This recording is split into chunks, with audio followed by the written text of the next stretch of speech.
Le 19 novembre 2019, l'espace médiatique a été bouleversé par une nouvelle en provenance du campus de Canterbury Christ Church University dans le comté du Kent. Des archéologues menant des fouilles sur des terrains appartenant à l'université ont mis au jour une sépulture intacte qui a immédiatement attiré l'attention des chercheurs. La tombe contenait les restes d'une jeune femme appartenant à l'élite anglo-saxonne. Son rang élevé était clairement attesté par les objets déposés avec elle. Un collier composé d'ambre rare et de perles de verre, une ceinture dotée d'une boucle finement ouvragée en alliage de cuivre, ainsi qu'un couteau en fer, un objet qui, à cette époque, était un symbole de richesse. Après une analyse détaillée des artefacts, les experts ont daté l'inhumation entre les années 500 et 600 de notre ère. Les historiens supposent que cette femme inconnue était contemporaine du légendaire roi du Kent, Ethelbert, et de son épouse, la reine Berthe. On estime que la terre s'est refermée sur sa tombe il y a environ 1400 ans. Une datation aussi précise suscite toutefois le scepticisme de certains chercheurs, car l'histoire écrite de la Grande-Bretagne, sur laquelle s'appuient les spécialistes, n'a été systématisée qu'au XVIIIe siècle, à partir de manuscrits du XIe siècle. Il ne subsiste que quelques documents authentiques du VIIe siècle, seulement 3 manuscrits. Mais ce qui nous intéresse ici n'est pas tant la controverse autour des dates de règne de rois semi-légendaires que l'un des objets précis découverts dans cette tombe ancienne.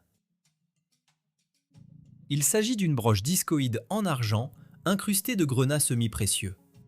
Ce bijou, resté enfoui pendant près d'un millénaire et demi, porte un symbole impossible à confondre avec un autre. Sur un fond jaune doré apparaît nettement un trèfle pourpre à 3 lobes. La géométrie et les couleurs de ce motif sont, pour l'homme moderne, douloureusement familières. Il s'agit d'une reproduction exacte du symbole de danger radiologique, un signe qui, selon la version officielle de l'histoire, n'a été conçu qu'au milieu du XXe siècle. On considère que le premier symbole d'avertissement contre les radiations est apparu en 1946 au Radiation Laboratory de l'Université de Californie à Berkeley. À l'origine, il s'agissait d'un trèfle pourpre sur fond bleu. Ce choix de couleur n'était pas accidentel. Cette teinte de magenta était rarement utilisée dans les marquages de laboratoire et n'entrait pas en conflit avec d'autres symboles. Le fond bleu s'est toutefois révélé peu efficace, car il était mal visible sous un éclairage artificiel. 2 ans plus tard, en 1948, les employés de l'Oak Ridge National Laboratory ont amélioré le dessin. Ils ont découpé le symbole pourpre et l'ont appliqué sur des supports de différentes couleurs, en testant la visibilité à une distance de 6 mètres. La combinaison la plus lisible et la plus alarmante s'est avérée être un trèfle pourpre ou noir sur un fond jaune vif. Et c'est précisément là que réside l'énigme. La broche du Kent, fabriquée par un artisan du VIe siècle, correspond parfaitement, tant par la forme que par la palette de couleurs, au standard adopté aux États-Unis en 1948. Les incrustations de grenats produisent exactement la même teinte pourpre, tandis que la base dorée de la broche joue le rôle du fond jaune d'avertissement. La probabilité d'une telle coïncidence fortuite est infime. Avant d'essayer de percer ce mystère et de comprendre comment des joailliers anciens auraient pu connaître le symbole d'un danger invisible, abonne-toi à la chaîne et laisse un like. Les informations que nous allons examiner pourraient complètement changer ta vision du progrès technologique du passé. Comment est-il possible qu'un motif né d'expériences menées dans des laboratoires secrets de l'ère atomique ait orné la poitrine d'une femme vivant à l'époque des épées et des arcs ? L'histoire évolue-t-elle réellement en spirale, nous contentant de répéter ce que nos ancêtres savaient déjà ? Ou bien ce signe signifiait-il dès l'Antiquité exactement la même chose qu'aujourd'hui ? Un avertissement face à une énergie capable à la fois de réchauffer et de détruire. La réponse à cette question pourrait se trouver non pas dans un passé lointain, mais dans une époque bien plus proche de nous, où les traces de technologies oubliées étaient littéralement sous les yeux de tous. Arrêtons-nous un instant pour réfléchir à l'extrême improbabilité de cette coïncidence. Lorsque, en 1946, un groupe de chercheurs de Berkeley élaborait un code visuel pour un danger invisible, il se fondait sur une logique froide et sur des tests optiques. Il fallait un signal que l'œil humain capterait immédiatement, qui ne se perdrait pas dans l'environnement des équipements de laboratoire et qui serait clairement associé au danger. L'évolution du symbole, du pourpre sur fond bleu au trèfle noir ou pourpre sur fond jaune vif, était dictée uniquement par les lois de la psychologie de la perception et de la physique des couleurs. C'était un produit de l'ère industrielle, le résultat d'une recherche scientifique visant à créer l'avertissement parfait. Et pourtant, des décennies après l'adoption de ce standard, nous découvrons une image absolument identique, réalisée avec une précision joaillière, mais datée d'une époque que l'on appelle communément le Moyen-Âge obscur. Un artisan anglo-saxon du VIe siècle, en créant une broche incrustée de grenat, a reproduit exactement les mêmes solutions géométriques et chromatiques. La probabilité que des bijoutiers anciens et des scientifiques modernes aient abouti par hasard au même symbole complexe, un trèfle pourpre sur fond jaune, tend vers 0. Cela nous oblige à considérer cette découverte sous un angle totalement différent. Et si cet ornement n'était pas le fruit de l'imagination artistique, mais la copie de quelque chose que l'artisan avait vu de ses propres yeux?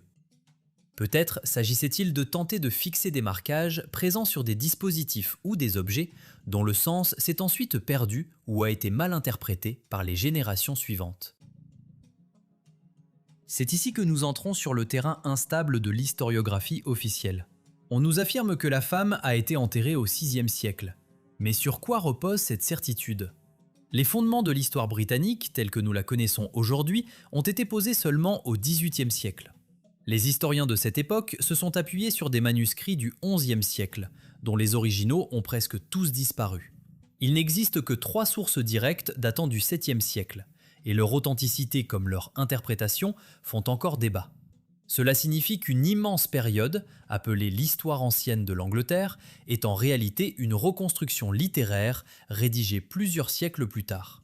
Dans un tel vide d'informations, il est facile de dissimuler ou de déformer la réalité des événements. Si nous admettons l'idée que la chronologie a été déplacée ou réécrite, la présence d'un symbole de radiation dans une tombe ancienne cesse d'être une simple curiosité. Cela pourrait indiquer que l'humanité a été confrontée à des technologies de fission de la matière ou à l'utilisation de rayonnements puissants bien avant la découverte de l'uranium. Le symbole de la broche aurait pu servir d'amulette, copiant un signe de puissance, ou de marque d'appartenance à une caste ayant affaire à cette énergie mortelle mais redoutablement efficace. Si un symbole d'avertissement contre les radiations existait au VIe siècle, puis a été réinventé au XXe, cela suggère une vision cyclique de l'histoire, dans laquelle nous ne faisons que redécouvrir des savoirs oubliés. Pour trouver une confirmation à cette hypothèse audacieuse, il n'est toutefois pas nécessaire de plonger dans un passé aussi lointain et brumeux. Des traces de technologies mystérieuses, exploitant des principes énergétiques aujourd'hui méconnus, peuvent être trouvées beaucoup plus près de nous. Si l'on observe attentivement les objets du quotidien et l'architecture du XIXe siècle, on découvre que nombre de choses que nous considérons aujourd'hui comme primitives ou purement décoratives remplissaient en réalité une fonction totalement différente. Plus étonnant encore, ces artefacts se trouvaient sous les yeux de tous, mais leur véritable utilité a été oubliée ou délibérément dissimulée derrière le rideau du progrès de l'ère du charbon et du pétrole. Si nous tournons notre regard vers la culture matérielle du XIXe siècle, nous rencontrons d'étonnantes incohérences techniques que l'histoire moderne préfère ignorer ou expliquer par les caprices des designers d'autrefois. Dans les antiquaires et les anciennes demeures, on trouve encore aujourd'hui des appareils de chauffage dont la simple existence contredit la version officielle de l'évolution énergétique. Il s'agit de magnifiques poêles et cheminées en fonte de l'époque victorienne, dont la conception laisse perplexe tout ingénieur thermique qualifié. Ces appareils massifs et richement décorés sont souvent totalement dépourvus de cheminées ou de conduits d'évacuation des fumées. Une question évidente se pose alors. Comment peut-on brûler du charbon ou du bois dans un espace habitable sans ventilation, sans risquer une intoxication immédiate au monoxyde de carbone ? C'est physiquement impossible, à moins que leur principe de fonctionnement n'ait été totalement différent et qu'ils ne nécessitaient pas la combustion de combustibles organiques. De plus, le foyer de beaucoup de ces appareils est si petit et peu pratique qu'il pourrait à peine contenir quelques brindilles, sans parler de bûches entières ou de charbon. charger du combustible par de telles ouvertures aurait été une véritable épreuve, et le rendement de combustion dérisoire. En revanche, leur apparence extérieure est impressionnante. Des motifs de fonderie complexes côtoient d'étranges éléments métalliques en forme de vase, de coupe ou de flèche. Ces éléments, que nous considérons aujourd'hui comme décoratifs, ressemblent structurellement davantage à des résonateurs ou à des antennes de réception. Certains modèles conservent des molettes de réglage, fabriquées avec une précision plus proche des instruments du XXe siècle que des fontes grossières d'un siècle antérieur. Ces mécanismes comportent souvent des échelles ou des paires de repères, étonnamment similaires à des thermostats modernes ou à des régulateurs de puissance d'appareils électriques. Tout donne l'impression que ces poêles ne brûlaient pas de matière, mais s'accordaient sur une certaine fréquence ou un flux d'énergie, qu'ils transformaient ensuite en chaleur. L'élément le plus intrigant reliant ces artefacts entre eux est leur marquage. Sur les portes en fonte et les carters de ces appareils mystérieux apparaît avec une régularité frappante le même mot, radium, ou ses dérivés tels que ré ou radiant. Et cela se produit à une époque où l'élément chimique radium n'avait pas encore été officiellement découvert, ou venait à peine de faire son apparition dans des laboratoires fermés.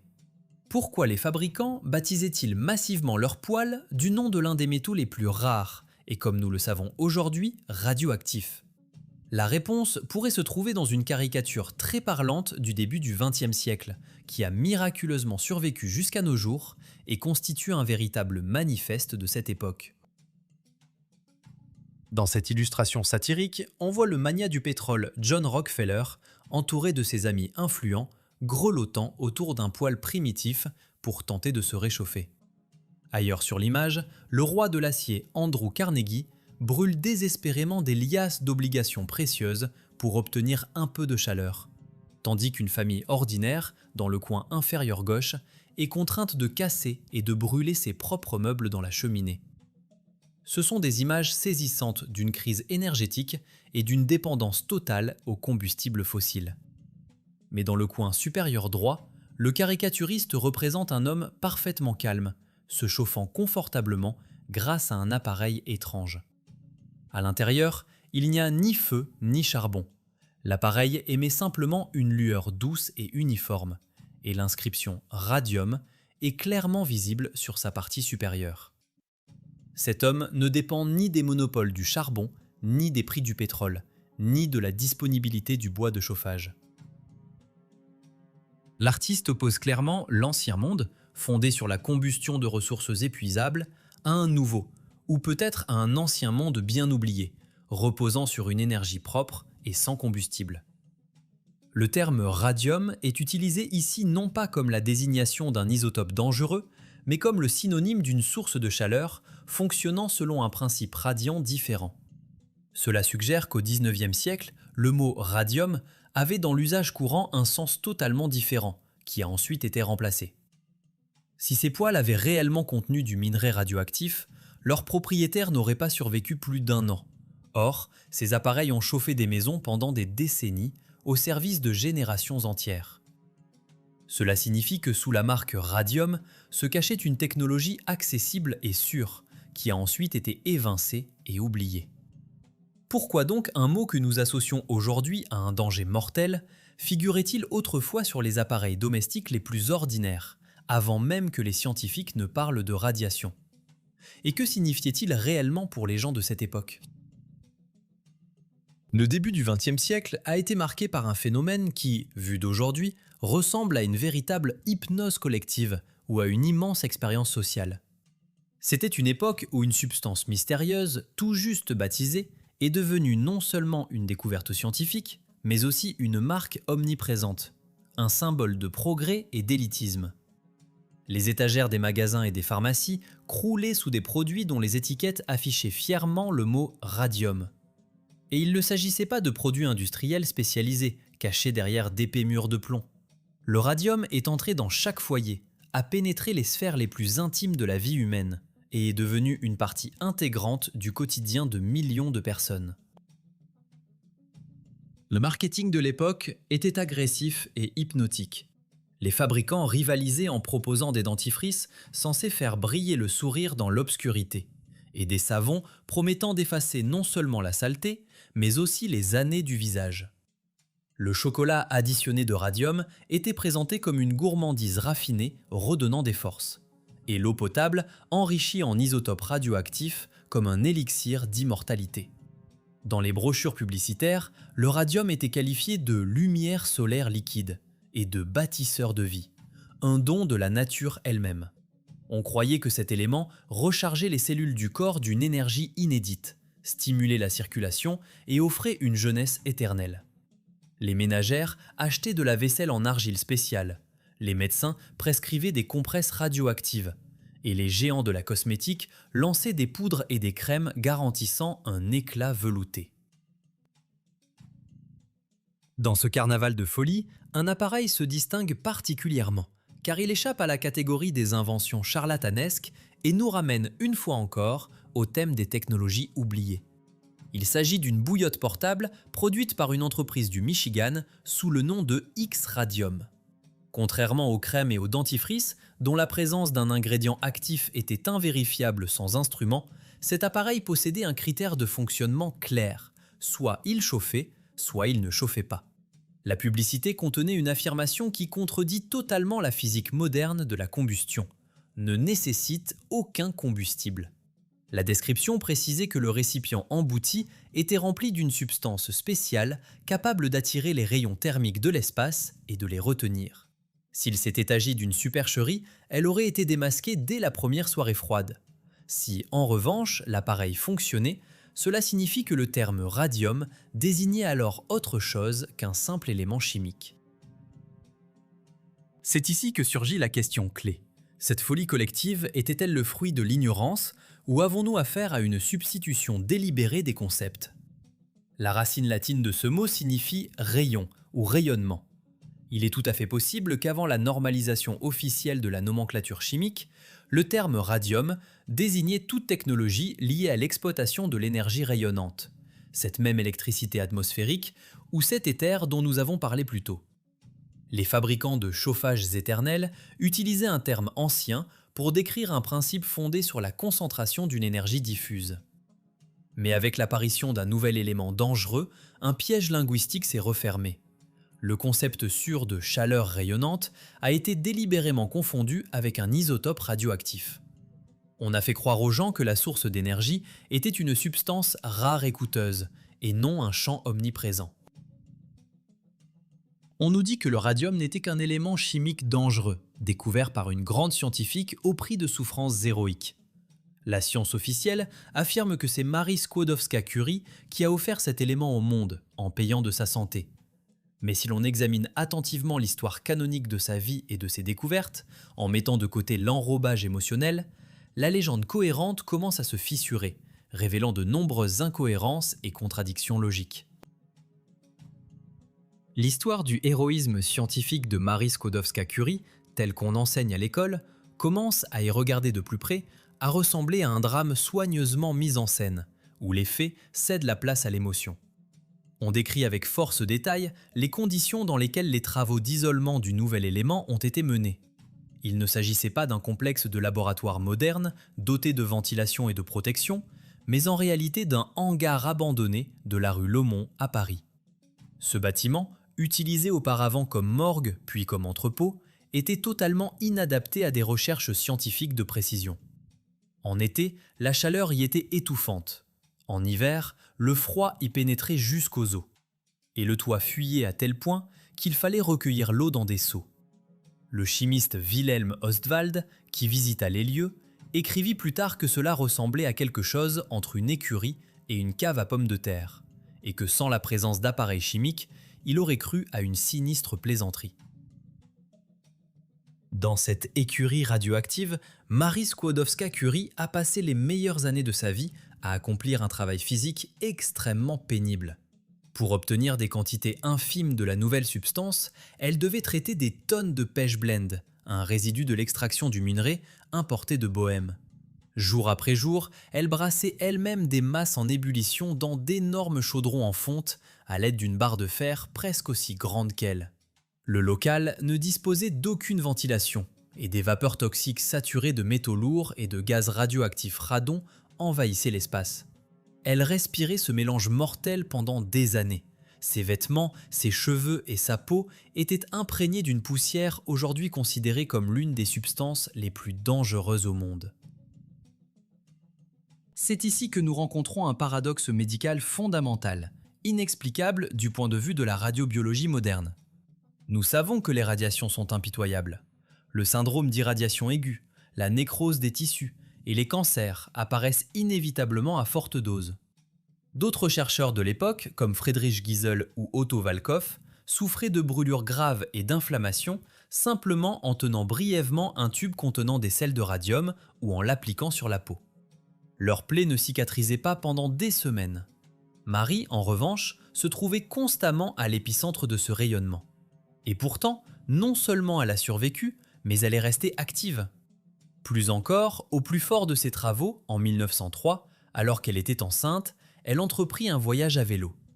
En 1904, elle donna naissance à une fille parfaitement saine, Ève, qui vécut jusqu'à l'âge de 102 ans.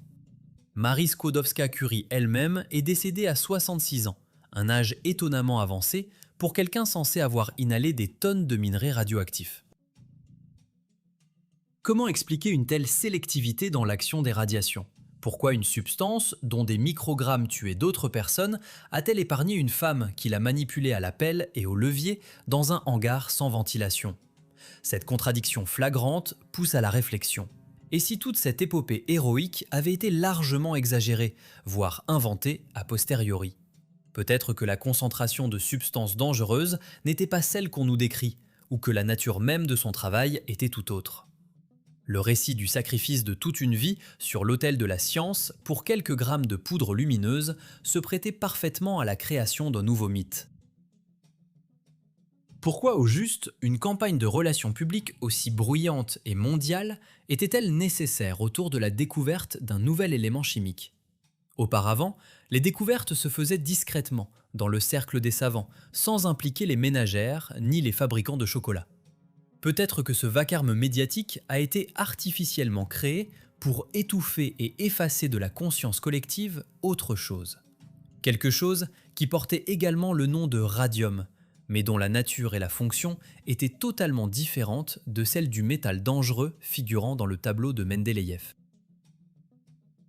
Tous ces faits, en apparence sans lien, du symbole étrange sur une broche ancienne à la conception inexplicable des poils victoriens, jusqu'à la frénésie marketing du début du XXe siècle, s'assemblent pour former une image unique, vertigineuse par son ampleur. Nous sommes sur le point de réaliser qu'au XIXe siècle, il a pu exister et fonctionner activement un réseau énergétique mondial dont les principes sont aujourd'hui relégués au rang de fantasmes ou de pseudosciences. Il s'agissait de capter l'énergie littéralement dans l'air, de technologies exploitant l'électricité atmosphérique, ou comme disaient les savants d'autrefois, l'éther. Cette énergie était omniprésente, sans fil, et surtout pour ceux qui gouvernent, pratiquement gratuite. C'est là que se cache la plus grande supercherie linguistique de l'histoire de l'humanité. Le mot radium n'était pas à l'origine le nom d'un élément chimique. Traduit du latin, il signifie rayon, lueur, émanation. Les ingénieurs et les gens ordinaires du passé utilisaient ce terme pour désigner le processus même de captation et de concentration de cette énergie éthérique. Les poils marqués radium n'étaient pas des réacteurs nucléaires miniatures, mais des récepteurs transformant un rayonnement ondulatoire en chaleur.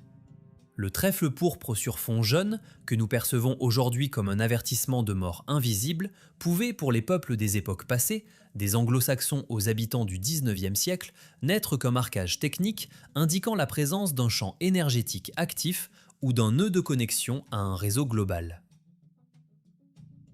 Une telle liberté ne pouvait cependant pas convenir aux corporations transnationales naissantes, ni aux gouvernements centralisés. Un monde où chaque maison est autonome et reçoit chaleur et lumière gratuitement depuis l'espace est impossible à contrôler. On ne peut pas installer de compteurs sur l'éther, ni couper l'électricité atmosphérique pour impayés. Pour bâtir un empire fondé sur le charbon, le pétrole et le gaz, il fallait non seulement proposer une alternative, mais détruire la mémoire des anciennes technologies, les rendre impossibles et interdites. Une opération mondiale d'oubli a alors commencé, visant à rendre l'humanité dépendante de ressources payantes et de réseaux centralisés. C'est précisément pour cela qu'une immense campagne médiatique autour de la découverte de Marie Skłodowska-Curie était nécessaire. L'histoire héroïque de l'extraction du radium à partir du minerai est devenue un écran de fumée idéal. Un nouvel élément chimique, rare et extrêmement dangereux, a délibérément reçu l'ancien nom familier de radium. Ce fut une substitution conceptuelle d'une ampleur colossale. Par le biais des journaux, des revues et du comité Nobel, on a inculqué au public un nouveau message. Le radium est une chimie rare, obtenue par un effort titanesque et non une chaleur accessible. Le sens du mot a été réécrit. Désormais, en entendant radium, on n'imaginait plus la chaleur confortable d'un foyer domestique sans bois, mais des brûlures effroyables, des expériences médicales et des cadrans lumineux. Les anciens poêles sans combustible ont été interdits, confisqués ou convertis en système primitif à charbon, ce qui explique leurs foyers étranges sans cheminée. Et les majestueuses flèches, dômes et grilles métalliques sur les toits des cathédrales et des anciennes demeures, qui servaient autrefois d'antenne de réception de ce réseau mondial, sont devenus, aux yeux des générations suivantes, de simples ornements architecturaux dénués de sens. Nous marchons parmi les ruines d'une civilisation hautement développée, prenant des dispositifs techniques extrêmement complexes pour de la décoration, et payons des sommes énormes pour des ressources que nos ancêtres tiraient peut-être gratuitement. La grande substitution a eu lieu. Les technologies de la liberté ont été effacées, remplacées par l'ère des compteurs, des câbles et des pipelines. Nous avons parcouru un long et sinueux chemin d'enquête, qui a commencé par une découverte apparemment insignifiante dans le comté du Kent. Qui aurait pu imaginer qu'un artefact muet provenant d'une tombe du VIe siècle, une broche en argent sertie de grenat, deviendrait la clé ouvrant la porte d'une histoire technologique interdite. Cet objet, qui a traversé les âges sombres, a relié par un fil invisible l'époque des anciens rois à la révolution industrielle du XIXe siècle et à l'ère atomique du XXe. Le symbole du trèfle pourpre sur fond doré a cessé d'être pour nous un simple motif décoratif ou un caprice de joaillier. Nous y avons reconnu un marquage technique, le signe de la présence d'une force ayant traversé les siècles avant d'être brutalement effacée de la mémoire humaine. Cette histoire nous a clairement montré le mécanisme d'une substitution globale. Nous avons suivi la manière dont des appareils parfaitement fonctionnels, les poêles et cheminées victoriens sans combustible, ont été relégués au rang de pièces de musée accompagnées de descriptions erronées. Nous avons vu comment le mot radium, autrefois synonyme de lumière et d'énergie libre, a été habilement recodé pour devenir l'emblème d'un danger invisible et mortel. Derrière cette opération linguistique se dessinent les silhouettes de ceux qui avaient intérêt à instaurer un monopole sur les ressources. Les magnats du charbon et du pétrole, bâtissant leurs empires sur la combustion de la matière, ne pouvaient tolérer l'existence d'un concurrent sous la forme de l'éther omniprésent. Ils devaient effacer le savoir du passé afin de construire un avenir où chaque kilowatt de chaleur a un prix et où l'autonomie est jugée impossible. La figure tragique et héroïque de Marie Skłodowska-Curie est ainsi devenue, sans le savoir, un outil idéal dans ce jeu. Sa découverte a servi de prétexte pour réécrire le dictionnaire et effrayer la société, la poussant à renoncer volontairement à l'héritage de ses ancêtres. Nous vivons dans un monde bâti sur les ruines d'une civilisation hautement développée, mais on nous a appris à voir ces ruines comme une simple architecture esthétique ou des structures cultuelles primitives. Les flèches des cathédrales, qui pouvaient être des récepteurs d'énergie, sont devenues des symboles religieux et des résonateurs complexes de simples ornements. Cela nous conduit à une question vertigineuse, dont l'ampleur est difficile à concevoir. Combien d'autres technologies du passé sont dissimulées sous la forme de mythes, de légendes ou d'erreurs historiques? Si l'on nous a trompés sur la nature de la chaleur et de la lumière, qu'est-ce qui d'autre relève de l'illusion? Peut-être que nos manuels d'histoire ne sont qu'un ensemble de fictions convenues, destinées à masquer le fait que nous ne suivons pas une voie de progrès, mais une voie de simplification et de perte d'un immense savoir. Nous regardons les pyramides, les fortifications en étoiles et les temples antiques et n'y voyons que de la pierre, alors qu'ils pourraient être des éléments de machines gigantesques dont les principes de fonctionnement nous échappent désormais. Notre enquête n'est qu'une tentative d'entrebâiller le voile sur l'un de ces milliers de mystères. Le monde qui nous entoure est rempli de traces d'une autre intelligence et d'une autre manière de vivre, plus harmonieuse et plus libre. Pour les percevoir, il suffit de cesser de croire aveuglément aux interprétations officielles et de commencer à poser des questions dérangeantes. Si cette plongée dans les technologies oubliées a éveillé ta curiosité et que tu veux en savoir plus sur ce que dissimulent les pages de l'histoire officielle, regarde les 2 vidéos qui apparaissent maintenant à l'écran. Nous y analysons d'autres énigmes tout aussi fascinantes et des incohérences impossibles à ignorer. N'oublie pas de t'abonner à la chaîne pour ne pas manquer les prochaines enquêtes. Nous ne faisons que commencer à découvrir le véritable visage de notre passé.